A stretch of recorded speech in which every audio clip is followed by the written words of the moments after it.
wabarakatuh. Perkenalkan, nama saya Luciana dari Prodi PGSD semester 6I.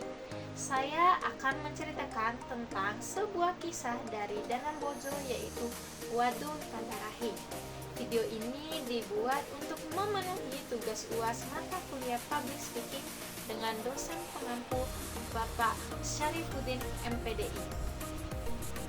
Pada zaman dahulu, ada sebuah legenda yang menceritakan kesetiaan seorang istri yang akhirnya menjadi batu.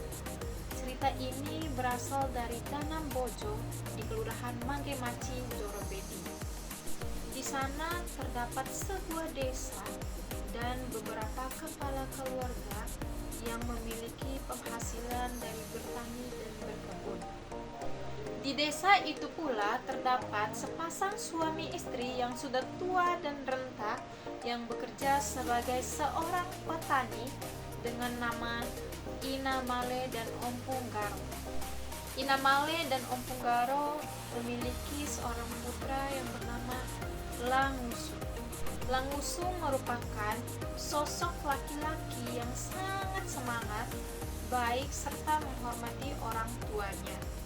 Di desa sebelah terdapat seorang gadis yang hidup sebatang kara yang dibesarkan oleh Ompu Wila yang bernama Langgini.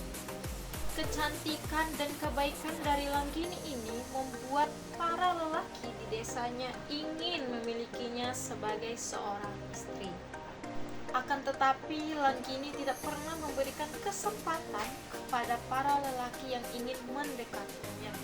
Pada suatu hari, Langusu sedang bekerja di sawah bersama Ina Male dan Ompung Garo. Di tengah pekerjaannya, ia terhenti karena melihat seorang gadis yang sangat cantik dan anggun, yaitu Langgini. Langgini yang datang untuk memberikan makan siang kepada Ina Male dan Ompung Garo pun tidak menyangka akan bertemu dengan Langusu. Sejak saat itulah benih-benih cinta tumbuh di antara mereka. Setiap harinya mereka bertemu dan beradu kasih. Setelah beberapa hari mengenal Langgini, Langusu selalu memikirkan Langgini dan berniat akan pergi bertandang ke rumah Langgini di desa seberang. Saat kedatangan Langusu, Ompu Wila pun menerima dengan baik. Lalu Langusu pun mengutarakan keinginannya untuk mempersunting Langgini. Akan tetapi, Ompu Wila pun memberikan beberapa syarat, diantaranya harus menyerahkan beberapa ikat padi, buah-buahan, serta mendirikan rumah, dan Langusu pun menyanggupi syarat tersebut. Seiring berjalannya waktu, persyaratan yang diberikan oleh Ompu Wila sudah disanggupi oleh Langusu, dan mereka pun menikah. Setelah menikah, Langusu dan Langgini menempati rumah yang telah disediakan oleh Langusu sebagai syarat pernikahan dan mereka meninggalkan orang tua mereka masing-masing. Setelah 2 bulan pernikahan, Langusu tidak merasakan perubahan dalam kehidupannya.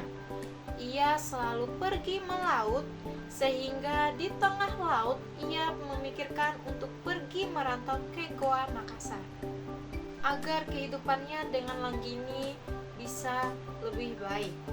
Setelah pulang ke rumah, Langusu pun menceritakan niatnya kepada Langgini yang ingin pergi merantau. Dan setelah mendengarkan niat dari suaminya, Langgini tidak menyetujuinya. Setiap hari Langgini selalu memikirkan dan menangis akan hal tersebut.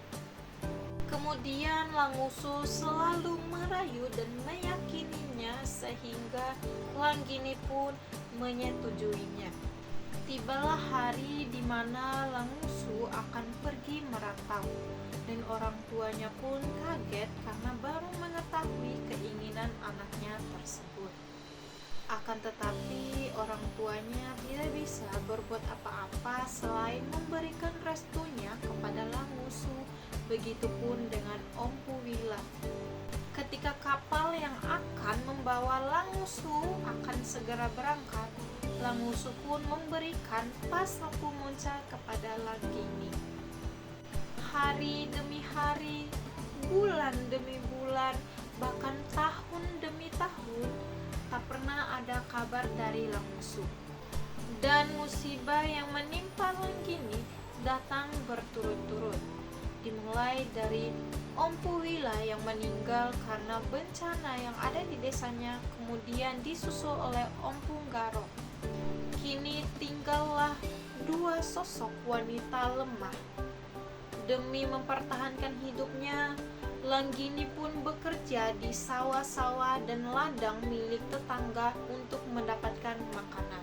Seiring berjalannya waktu, Inamale pun sakit-sakitan, dan Inamale memiliki keinginan terakhirnya, yaitu ingin berjumpa dengan anaknya. Tetapi takdir berkata lain, Inamale pun meninggal sebelum keinginannya tercapai. Langgini pun kini tinggal sebatang kara, dan dia bekerja keras untuk bertahan hidup.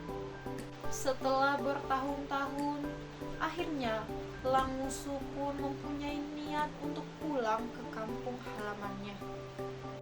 Langusu ingin menghadiahi istrinya sebuah kapal, dan rencananya kapal itu akan dipakainya untuk pulang nanti. Di tengah laut, kapal yang ditumpangi oleh Langusu pun tenggelam. Kabar itu pun tiba di telinga Langgini, sehingga ia merasa sangat terpuruk akan kabar tersebut. Ia berdiri dari fajar sampai subuh, dari zuhur sampai isya, dari hari ke hari, minggu ke minggu, bulan ke bulan, sampai tahun menjadi berbilang. Ia terus berdiri sepanjang hari dan menanti suaminya pulang.